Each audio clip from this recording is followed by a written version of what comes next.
Hola, ¿qué tal? Pues les saludo con un poquito de nostalgia porque estamos en la última entrevista del programa Mujeres Restaurando y pues tengo una invitada súper especial, estamos cerrando con ella, ella es Mercedes Sierra y voy a comentar un poquito del trabajo, de toda la formación, perdón, que tiene, de su trabajo ya hablaremos durante la entrevista. Ella es Mercedes Sierra Fernández Victorio, es abogada, mediadora y formadora,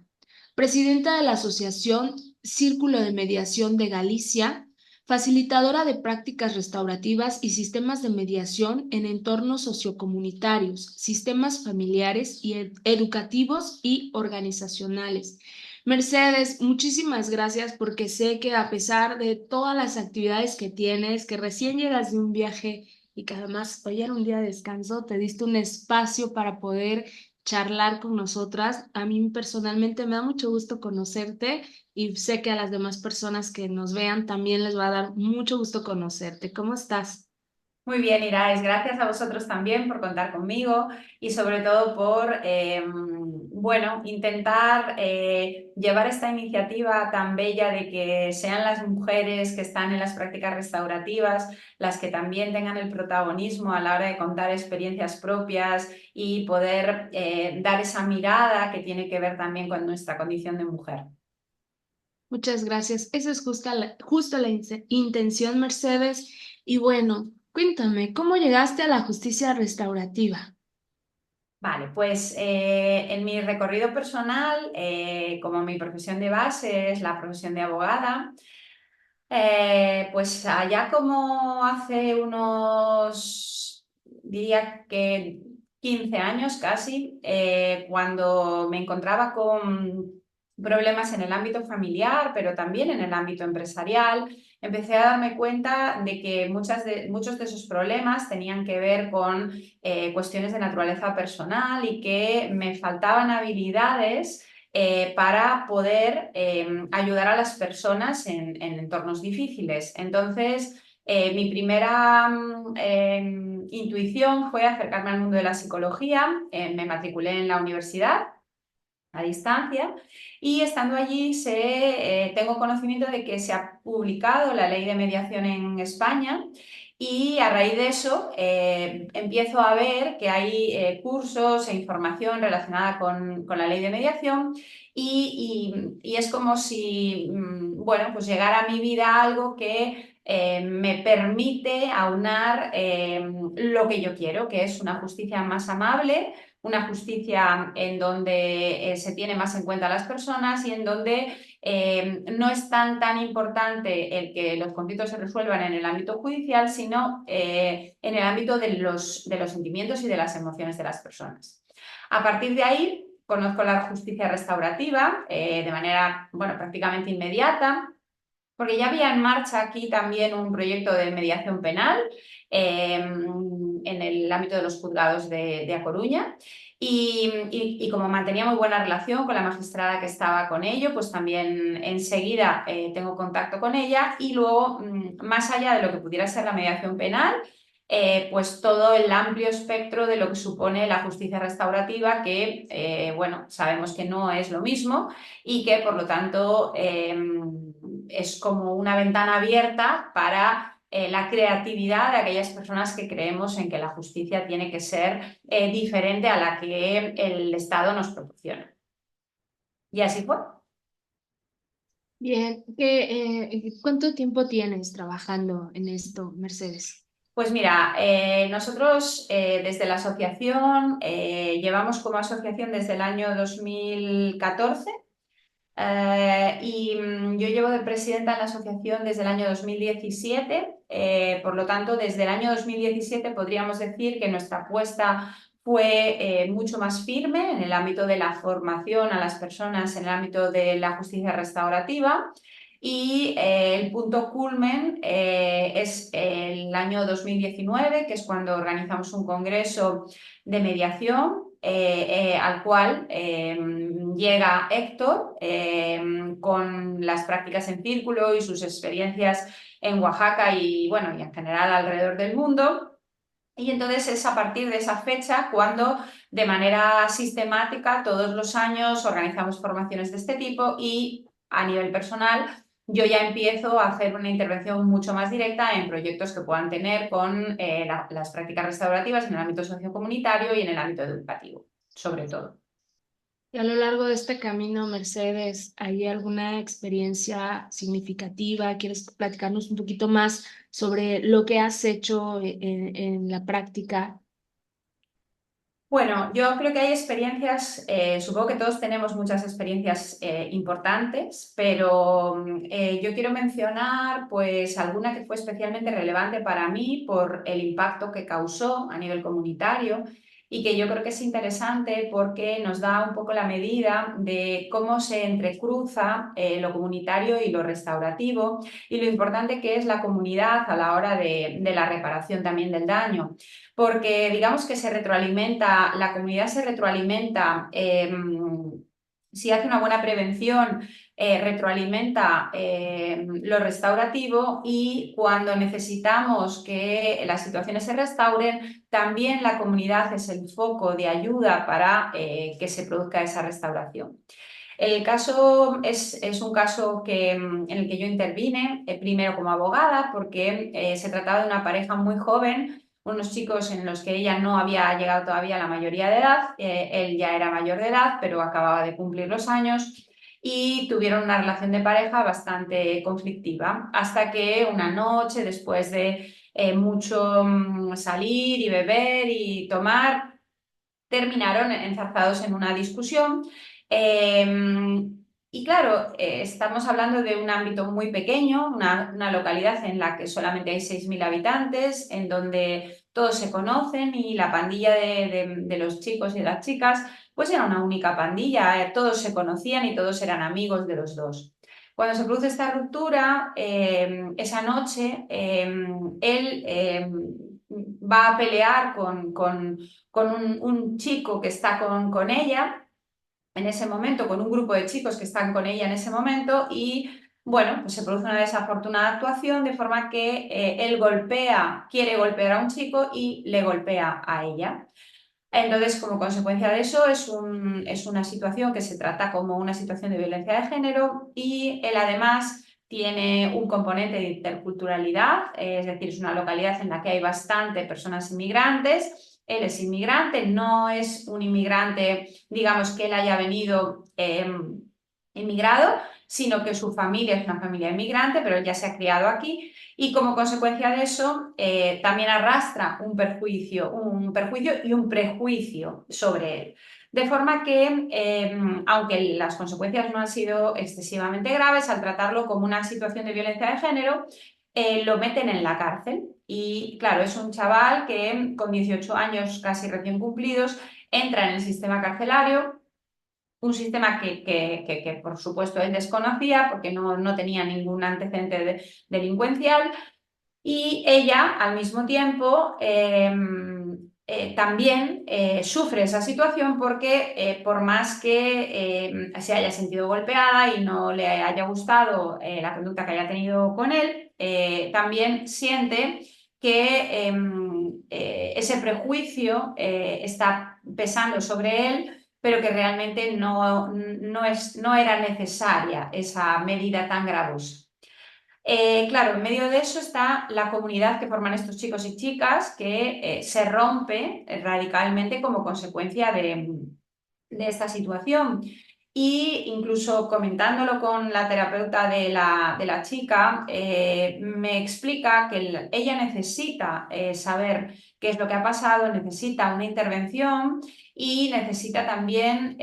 explicarle a él por qué se siente herida, pero al mismo tiempo también explicarle que ella no quiere que él esté en prisión. Y entonces, claro, es una intervención muy delicada porque es una intervención en donde hay un trasfondo de violencia de género que realmente no es lo principal porque aquí lo que hay es un trasfondo de una necesidad de restaurar una situación comunitaria Y trabajando con los servicios sociales de la comunidad, conseguimos que se pueda realizar una actuación con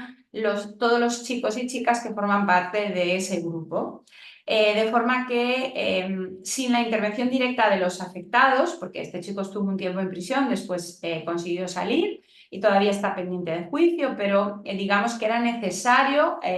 aunque el proceso penal haya tenido su recorrido, restaurar esa situación comunitaria, que estuvieran ambos representados dentro de esos círculos o de esas actuaciones que se realizan previas a los círculos para, digamos que generar otra vez una sensación de confianza en la comunidad y para que ambos puedan volver a ser recibidos dentro de la comunidad como parte de la misma, ya que el que ha acabado en prisión le va a costar o le costó mucho volverse a integrar, y a ella también, porque la pandilla de chicos y chicas se dividió radicalmente, señalando como culpable o como víctima a uno u a otro en función de cómo percibieron la situación. Entonces, digamos que la intervención comunitaria ahí tenía como objeto el entender que nunca hay posiciones absolutamente radicales o puras, sino que son situaciones en las que las víctimas y los victimarios, sobre todo en la adolescencia, muchas veces se entrecruzan o se cambian o se confunden, y que es necesario analizarlo profundamente para conseguir que de alguna forma haya una reparación del daño. Reparación para la víctima, que en este caso era la chica, porque necesita una disculpa o necesita una explicación de lo que ocurrió, y también reparación para él, porque dentro de la comunidad es importante que no se sienta rechazado, puesto que él también tiene esa intención de disculparse o de bueno, explicar que fue una conducta aislada y que no fue una conducta permanente. Entonces, esto fue muy bonito porque realmente hubo una participación, una implicación de la comunidad y también del propio ayuntamiento, de la propia municipalidad, que prestó sus servicios sociales y a través de la educadora social para que esto se pudiera hacer, y resultó, bueno, pues al final yo creo que muy terapéutico y muy sanador para la comunidad, sobre todo porque es una comunidad en donde hay mucha interculturalidad y ese factor también tenía mucha importancia. Y este sería, digamos, que un caso que yo puedo comentar, pero bueno, como estos hay muchos y bueno, pues tú me dirás que, en cuál quieres que más me extienda, si quieres que hablemos un poquito de las escuelas, lo que tú quieras. Sí, bueno, Mercedes, antes estoy escuchando que fue un caso que es que definitivamente debió ser abordado con un enfoque intercultural. ¿Quieres compartirnos un poco cómo es trabajar con enfoque intercultural? Porque tengo entendido que en el lugar en el que tú estás, pues la interculturalidad atraviesa como casi la mayoría de casos. Ujú. Hay mucha diversidad de culturas en donde estás. Entonces, ¿cómo es trabajar con un enfoque intercultural? A ver, aquí el enfoque intercultural no es algo que tenga tantas raíces, o sí, pero digamos que no desde un plano negativo, porque Galicia es un territorio de migración. Tradicionalmente se señalan como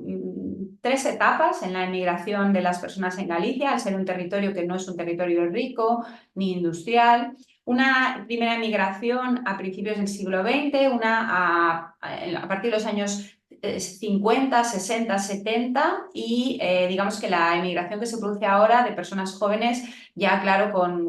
digamos, con mucha más formación, pero que tampoco encuentran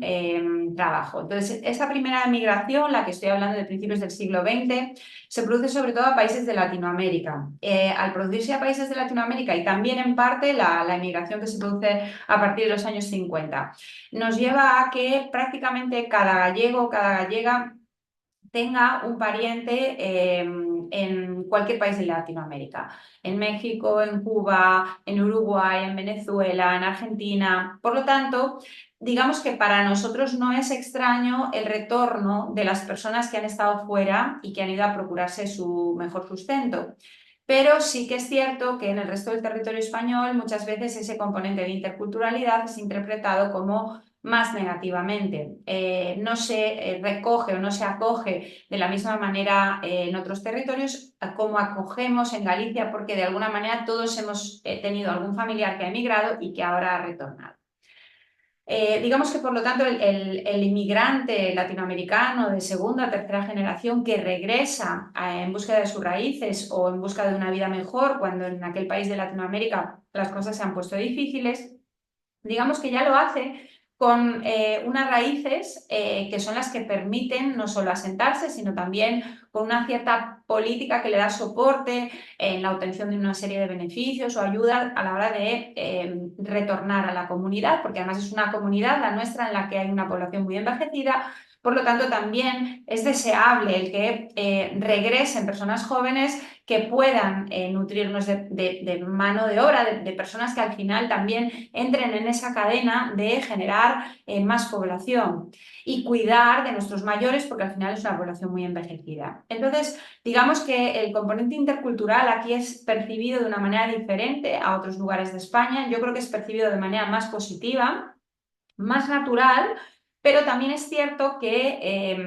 bueno, con el contexto de crisis económica y con el contexto de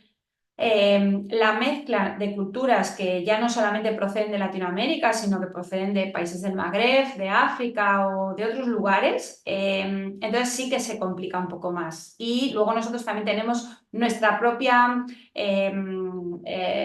situación de interculturalidad endogámica que tiene que ver con la existencia de una etnia, que es la etnia gitana, que también tiene, pues, digamos que mucha presencia a nivel social en el territorio español y que también tienen sus propias costumbres, sus propias maneras de relacionarse y en donde también la parte comunitaria tiene mucha importancia, pero a nivel de cultura propia, es una cultura bastante cerrada. Por lo tanto, ahora lo que se nos está dando es que en barrios, en entornos comunitarios o sobre todo en las escuelas, se dan situaciones de difícil manejo en donde a lo mejor en una misma clase de 20 chicos y chicas, pues al menos la mitad son personas que proceden de otras culturas o de otros orígenes y con sus diferentes lenguas, porque todo lo que tiene que ver con personas que proceden del Magreb y de África van a ser francoparlantes o árabe parlantes y en el caso de las personas que proceden de Latinoamérica tenemos la proximidad de la lengua que permite el que sea una integración mucho más fácil. Pero también las costumbres son diversas, por lo tanto nos vamos a encontrar con un crisol de conflictos que son naturales entre los niños y las niñas y también entre sus familias y por lo tanto eso produce un desconcierto entre los docentes y también entre los agentes comunitarios a la hora de tratar esta cuestión y que nos lleva pues, a aplicar esa idea de la necesidad de tener en cuenta el análisis multifactorial del tema intercultural, es decir, qué parte realmente tiene que ver con lo intercultural y qué parte tiene que ver con lo personal o con lo social, porque evidentemente también lo intercultural muchas veces va ligado a una situación de dificultad económica, de dificultad para tener tiempo para acudir a las escuelas a hablar con los profes y ese tipo de cosas. Lo estamos viendo también, por ejemplo, mucho con la cultura china. El otro día yo charlaba con una niña bueno, que estuve actuando este año en un cole donde había un componente de interculturalidad muy alto y en donde había mucho conflicto, sobre todo entre las mujeres y los hombres. Los hombres eran muy violentos, robaban, bueno, hombres, te estoy hablando de chicos, realmente 11, 12, 13, 14 años. Y las chicas se sentían muy desamparadas y con muy poca esperanza. Entonces hicimos una actuación con el grupo, primero un grupo, vimos que aquello había que parcelarlo porque era imposible de abordar y fuimos abordando uno por uno las entrevistas restaurativas con idea de cuando comience el nuevo curso volver a realizar círculos para tratar estos temas. Y entonces ahí se daban componentes de machismo y se daban componentes también de interiorización o indefensión aprendida con respecto de algunas conductas como la violencia o como el robo, por ejemplo. De una clase de 30 chicos y chicas, yo pregunté en un círculo y hubo 14 personas que afirmaron que robaban habitualmente. dentro de la clase. Entonces, a mí lo que más me preocupó ahí era la sensación de desesperanza que había en las personas que se sentían víctimas, que eran la otra mitad. Entonces, creo que es importante, sobre todo, reforzar esa idea de que existe esperanza en lo comunitario y en lo restaurativo, que precisamente lo restaurativo permite aunar la esperanza de aquellas personas que están dañadas con la necesidad de reconducir ciertas conductas que son conductas que van en contra de la comunidad o que van en contra del grupo y que por lo tanto tienen que ser solucionadas. Y ahí es donde yo me di cuenta de que el componente intercultural tenía mucha importancia porque muchos de los padres y de las madres de las niñas, sobre todo eran niñas las que se sentían indefensas, lo que comentaban era que sus papás o sus mamás no podían ir al cole a hablar con los maestros, no tenían tiempo. Recuerdo una niña china que decía que sus padres trabajaban 14 horas al día, 7 días de la semana, entonces no podían acercarse a hacer esa labor de padres y de madres que de alguna manera protegen a sus hijos y por lo tanto la comunidad tenía la necesidad de protegerlos dentro del ámbito de la escuela. Y departiendo con los profesores y las profesoras, yo les decía eso, les decía, es que tenéis que entender que esto no solamente es un espacio educativo, sino que es un espacio de protección y de cuidado para los menores, que vienen aquí a no sentirse indefensos. Y cuando la mitad de una clase se siente desesperanzada, tenemos que intervenir, porque evidentemente no podemos tener 14 personas que vienen con miedo a la escuela. Eso es una labor comunitaria y es una labor de todos y todas. Entonces, bueno, esto también es importante, pero ya te digo que con los matices que comento, porque es cierto que aún existiendo diferencias propias de la cultura de cada país, de Latinoamérica, porque evidentemente cada país también tiene sus singularidades, nosotros sí que percibimos aquí que no es recibido el emigrante retornado, porque nosotros no hablamos de inmigrantes, hablamos más bien de emigrantes retornados de segunda o tercera generación, son recibidos de manera más natural y también son integrados de manera más natural. Muchos de ellos incluso pues, han tenido contacto con lo gallego, porque en casi todos los países de Latinoamérica hay centros gallegos, entonces algunos te encuentras con niños y niñas que conocen las costumbres gallegas, que saben bailar los bailes gallegos, entonces es como que es más fácil esa integración. Y bueno, aun salvando las diferencias culturales, es más sencillo que tengan una acogida comunitaria. Por lo tanto, haciendo un trabajo muy, muy, muy pequeño, o yo creo que un trabajo preventivo y educativo que tenga que ver con recordar la historia a las personas que, digamos, que somos de esta tierra y que estamos aquí, y trabajar con ellas para que entiendan que también una vez fuimos emigrantes, seguramente que conseguimos mucho más que, digamos que hablando de futuro, sino que yo creo que en este caso la historia y el pasado es importante para avanzar hacia el futuro. Y hay que pararse a pensar en, oye, pues también tuvimos un abuelo, una abuela, un bisabuelo que se fue allá, que vino con dinero, que rehizo su vida aquí de vuelta porque el gallego siempre vuelve, pero que de ahí se trajo una riqueza cultural, a nivel gastronómico, es decir, aquí es muy, muy normal el que haya restaurantes de todo tipo, en donde puedas probar todo tipo de comida de todos los países del mundo y especialmente en Latinoamérica, y eso es algo que tenemos que ver en positivo y que aceptar de manera comunitaria. Por eso son importantes también las intervenciones a nivel comunitario, en donde se ponga en valor todo eso que tiene que ver con lo positivo de cada cultura. Y a nivel restaurativo yo creo que es sobre todo muy interesante de cara a la prevención. Y luego, efectivamente, si hay que hacer una intervención restaurativa y esa intervención es, bueno, pues eso, prejuiciosa en el sentido de, no, es que lo ha hecho, esta persona lo ha hecho porque es un emigrante, porque ha venido, porque tal, porque nos vienen a quitar nuestro trabajo, porque nos vienen a cambiar nuestras costumbres. Bueno, pues a veces es fácil recordar que efectivamente todos tuvimos un origen similar y que todos una vez cogimos nuestra maleta y también, a lo mejor no nosotros en esta generación, pero sí en nuestras generaciones pasadas, que también fueron personas que se fueron sin nada y que volvieron con muchas cosas, con mucha riqueza dentro. Pues bueno, yo creo que eso para nosotros es algo bastante positivo y que nos ayuda mucho a nivel comunitario y a nivel restaurativo.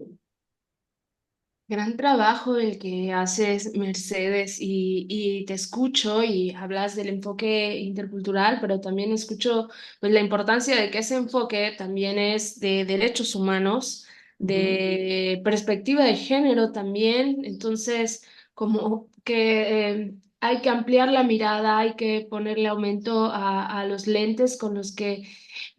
haces el trabajo ahí. Y bueno, pues esto habla de la formación tan importante con la que deben contar ustedes en este trabajo que hacen. Incluso escucho que en escuelas con niñas y niños también entonces haces círculos ahí, haces algunas prácticas restaurativas. Entiendo Sí, que es con la intención de, aparte de construir comunidad, de integrar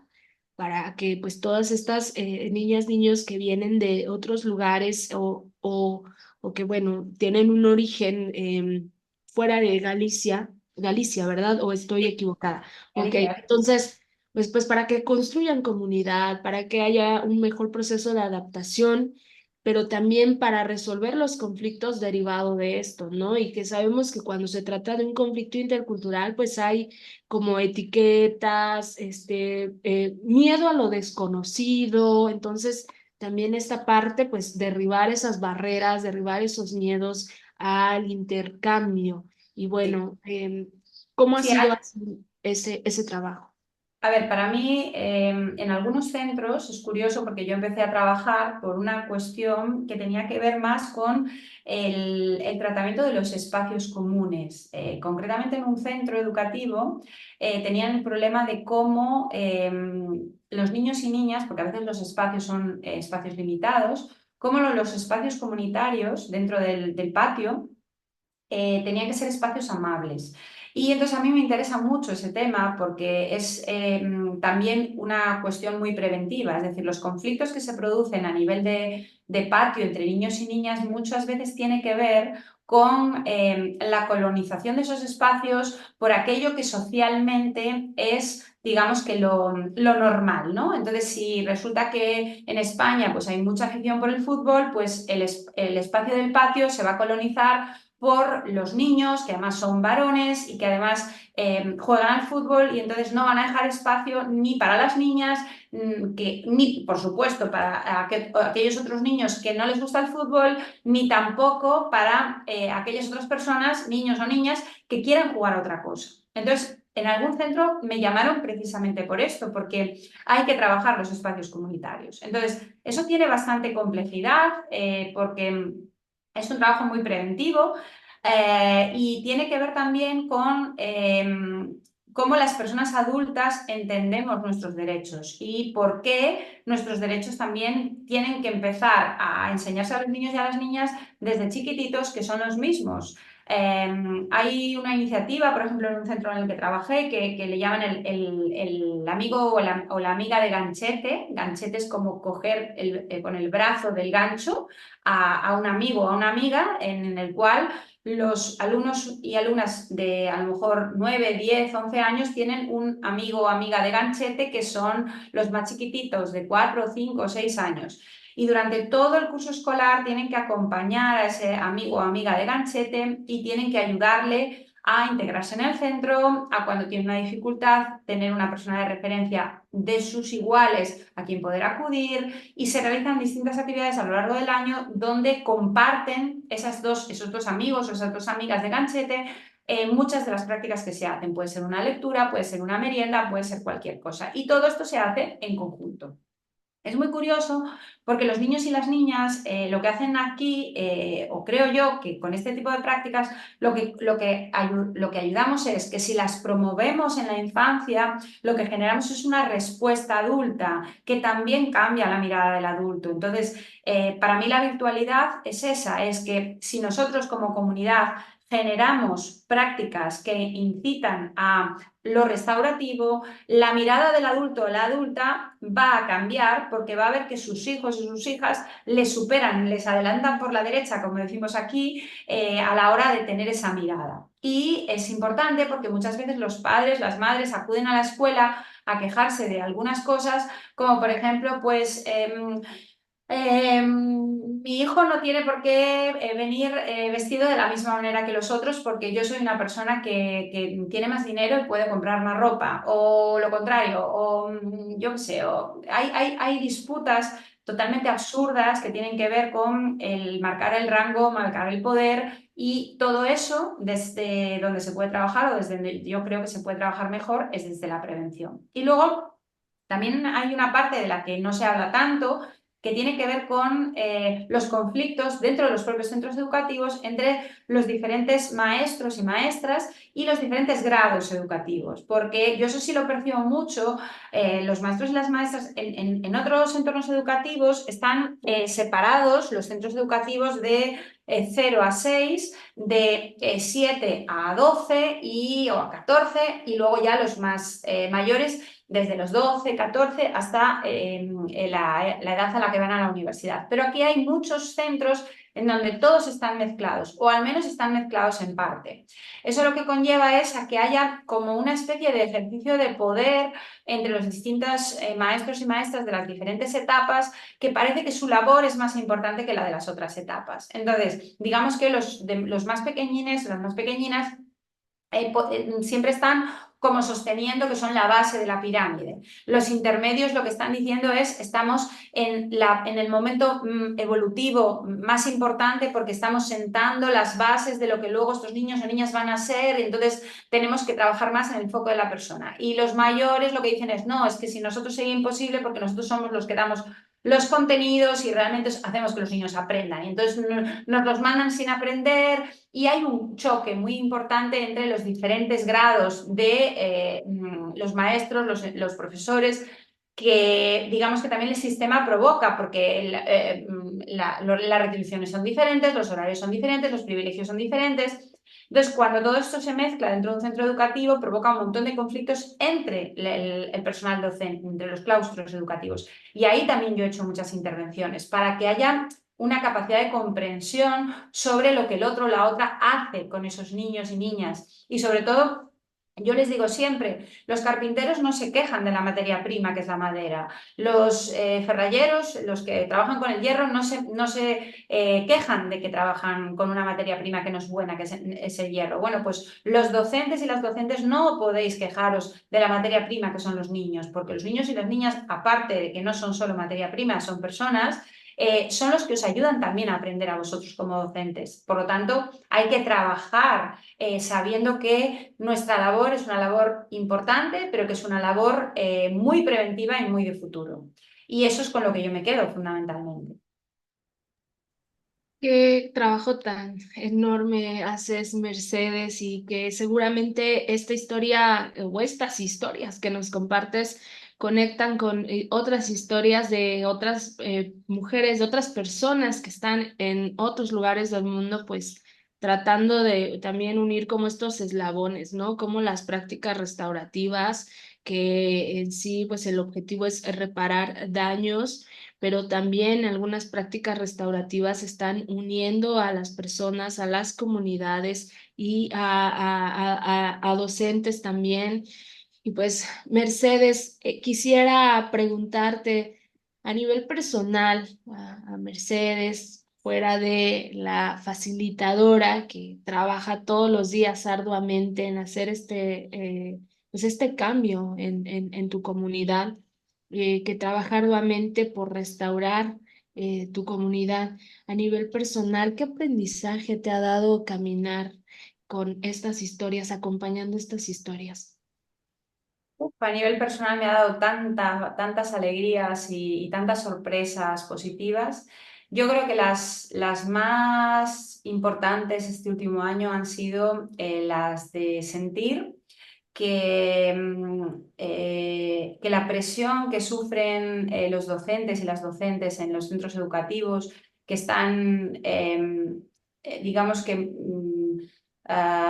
con una sensación de vivir dentro de una isla, y no conseguir que se haga una mirada sistémica sobre todo el entorno escolar. El escuchar por primera vez esta idea que yo les traslado de que el sistema escolar es un sistema integrado por los niños y las niñas, por los docentes y las docentes, y también por las familias, y también por aquellas personas que están en los centros de manera esporádica, como puedo ser yo, o también las que trabajan allí, pues el personal administrativo, etcétera. entender y comprender que el sistema es importante y que dentro del sistema hay esos subsistemas que también tienen que funcionar con conciencia de cuáles son sus valores y cuáles son sus necesidades, y que entiendan que los círculos sirven para poner en común esas necesidades propias de cada sistema, y en el caso de los docentes y las docentes ha sido muy, muy emotivo, porque realmente llegan allí y, bueno, mi marido se ríe porque mi marido también es docente y me dice, ¿pero qué haces? Porque tú llegas allí y hablas con ellos y de repente todos lloran. Y digo, todos lloran y todas lloran porque están muy necesitados de espacios de diálogo. Entonces, no tienen tiempo, no tienen, en el fondo no tienen una sensación de grupo, porque a lo mejor son claustros muy grandes de 70 personas que no se reúnen nunca todos en un espacio amable, en donde realmente se hable de los sentimientos y de las necesidades como personas que son. Y llegan y les preguntas, bueno, ¿cómo te has sentido hoy? ¿O qué es lo más importante de tu trabajo? Entonces, claro, te cuentan unas cosas tan bellas, tan bonitas, de lo importante que es su trabajo, lo vocacionales que son,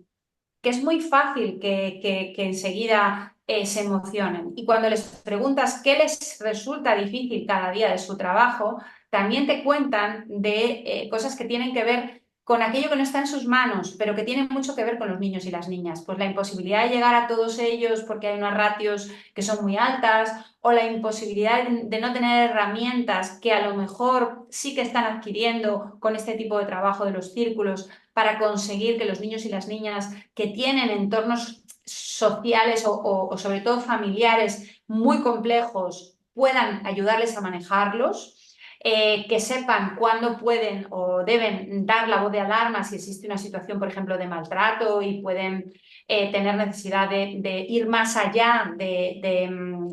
la comprensión y pasar a la protección. Y sobre todo,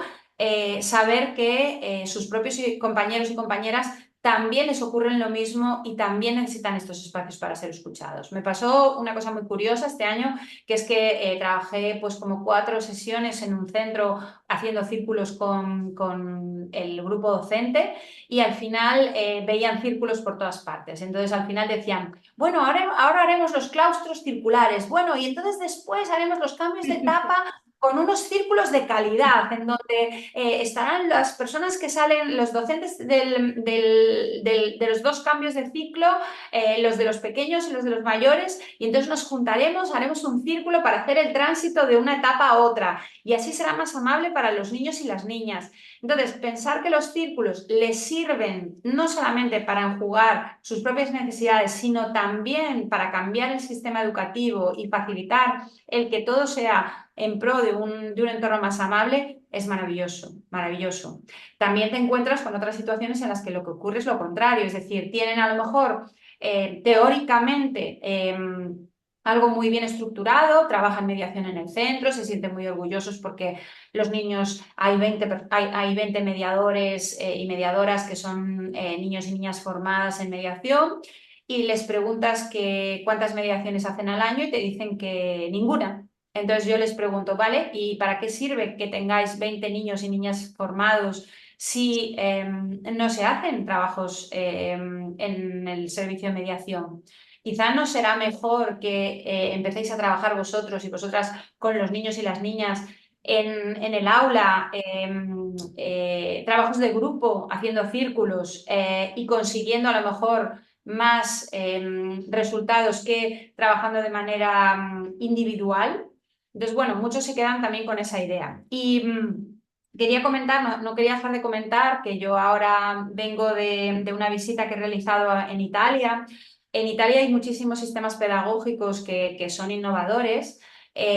y uno especialmente a mí me ha gustado, que es el de las Escuelas Amables de Pistoia, que es una localidad en la Toscana, en donde allí la importancia de la comunidad en la crianza de los niños y las niñas es esencial desde los 0 años. De forma que, más allá de lo que puedan ser las escuelas o las escuelas infantiles, hay una serie de espacios que normalmente están muy vinculados también con la naturaleza, es decir, son espacios en donde hay jardines, parques, bosques, y que se comparten con la comunidad y que permiten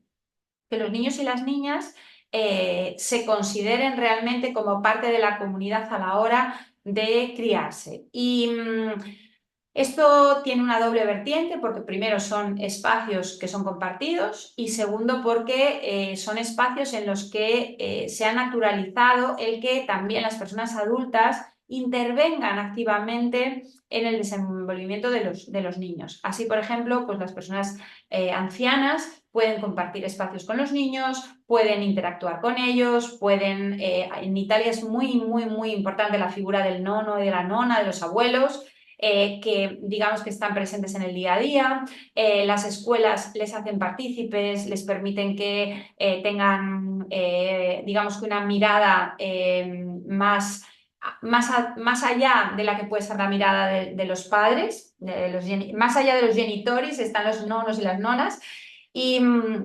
y son escuelas en las que desde el principio se les enseña a compartir distintos espacios por distintos niños y niñas de distintas edades, pero de una manera bastante estructurada, de forma que yo lo que preguntaba era, ¿y cómo se resuelven aquí los conflictos? ¿No hay conflictos? ¿Sí hay conflictos? Y me decían, sí, sí, hay conflictos. Lo que pasa es que tenemos una fuerza muy grande que nos da el peso de la comunidad. Y ese peso de la comunidad y de llevar 30 años trabajando desde lo comunitario hace que también a nivel escolar la participación de las familias sea mucho mayor y y la existencia de conflictos sea muchísimo menor. Bueno, Mercedes, pues muchas gracias por lo que escucho. Tienes muchas historias para contar y ha Sí. sido un gran aprendizaje poder charlar contigo, poder pues ver qué se está haciendo allá y retomando un poco lo que comentas acerca de, la necesidad de que las y los docentes sean escuchados, pues sí, Ujú. justo eso, ¿no? A veces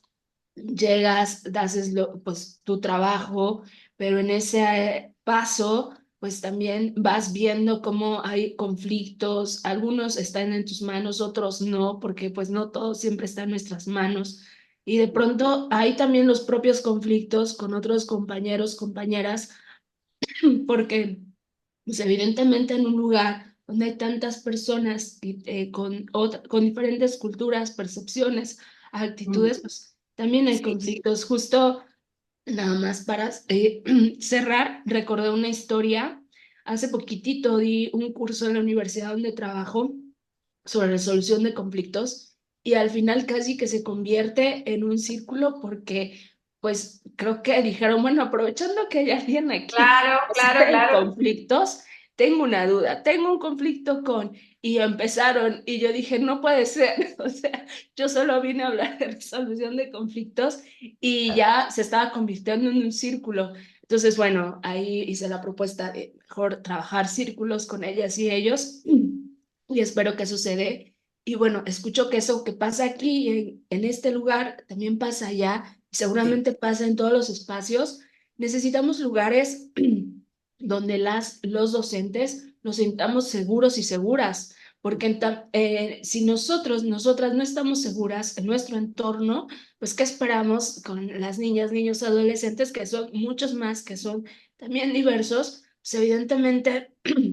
necesitamos también espacios para el diálogo, para la contención, para la construcción de comunidad y así nosotras hacer nuestro trabajo y pues hacerlo de la manera más segura también para nosotras, porque todos los días vamos ahí, porque todos Sí. los días estamos y a veces pues los niños, niñas, adolescentes pasan, los jóvenes pasan, pero nosotros ahí seguimos permaneciendo. Entonces, pues El muy tema es valioso lo que que dices. también en la concepción de las escuelas es importante que existan el espacio físico para poder realizar eso, porque a mí me ha llamado mucho la atención ahora en Italia que los niños desde los 3 años tienen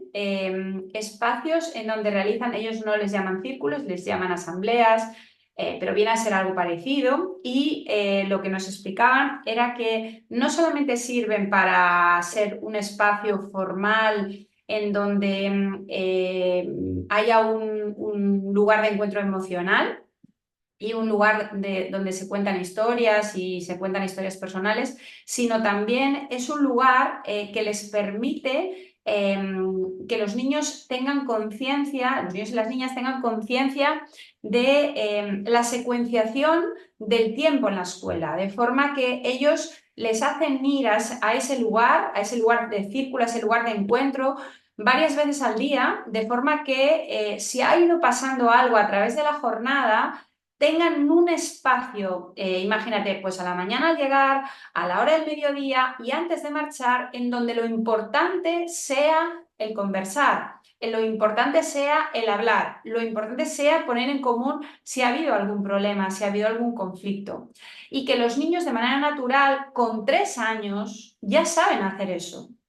y saben hacerlo de forma automática, es decir, saben que es la hora de la asamblea y ellos van a ese lugar donde se hace el círculo y saben que en ese momento pueden hablar de lo que necesitan. Si eso lo hiciéramos las personas adultas, ¿cuánto mejor nos iría? ¿Y cuánto mejor nos iría Claro. en todas nuestras funciones como profesionales, en todas las áreas? Porque otro tema del que no hemos hablado y en el que nosotros desarrollamos desde la asociación una labor importante es con las personas cuidadoras, cuidadoras de enfermos, cuidadoras de niños y niñas con patologías diferentes, cuidadoras de personas discapacitadas que también necesitan muchísimos espacios de diálogo y muchísimos espacios en donde, mira, hay una estadística que nos dio aquí una asociación de personas con tetraplegia y con paraplegia, que las relaciones personales, las relaciones de pareja de las personas que tienen un accidente, que sufren la pérdida de la movilidad en las manos o en las manos y en las piernas, la permanencia de las relaciones de pareja es como máximo 5 años. A los 5 años todas las relaciones de pareja se han roto. Y se han roto porque evidentemente es una situación traumática que no está tratada correctamente. Así que, lo dicho, sigo con mi lema de WhatsApp que tengo puesto siempre, que es que veo círculos por todas partes y ojalá que sigamos teniendo esta mirada de ver círculos en todos lados y ver oportunidades restaurativas en cualquier lugar y de la manera más amable posible y de la manera, bueno, yo diría que a veces es un poco esa sensación de que predicas en el desierto, pero realmente al final todo queda y generar red y tener claro que este es un camino es muy importante para todas las personas que creemos en ello. Así que gracias, Irais, por también darme la oportunidad de expresarme y de expresarme tanto, porque a veces siento que hablo demasiado. Está bien, digo, está cerrando además estas entrevistas y quiero decirte algo, que sí es cierto, a veces nos sentimos en medio de un desierto, pero al menos las historias que he escuchado de ustedes, estas 11 mujeres que compartieron, pues han sido vasos, jarras de agua para mí. Entonces, creo que esa es la intención de este programa, que pues nos vayamos compartiendo y que visibilicemos que no estamos solas, que vamos juntas desde donde estemos, con lo que tenemos y que pues creo que a todas, sin excepción, en las historias que me han compartido, nos mueve la esperanza y pues creo que, no creo, estoy segura que tu historia es esperanzadora, al menos para mí lo es, y que va a ser esperanzadora para esas otras mujeres. Y bueno, contigo cerramos estas 11 historias. Muchísimas gracias, Mercedes. La verdad, la agradecida soy yo por darte el espacio, por estar aquí, por compartirte. Y bueno, pues espero conocerte en algún momento Claro, claro por que sí. aquí en mi tierra. Gracias de corazón y espero eso, poder acudir a esa llamada tan bonita y a ese encuentro que ojalá podamos compartir acá, allá o cuando sea, o en ambos sitios, que también será muy bueno el poderte ver por España y que lo puedas ver en directo cómo se hace el trabajo aquí. Así que Ay, me encantada. encantaría, me encantaría. Aparte, España es súper bonito. Muchas Sí, gracias, Mercedes. Te gracias, mando un Irais. abrazo y Igualmente, bueno, gracias a todas las personas que nos acompañaron durante todas estas entrevistas. Un placer enorme. gracias.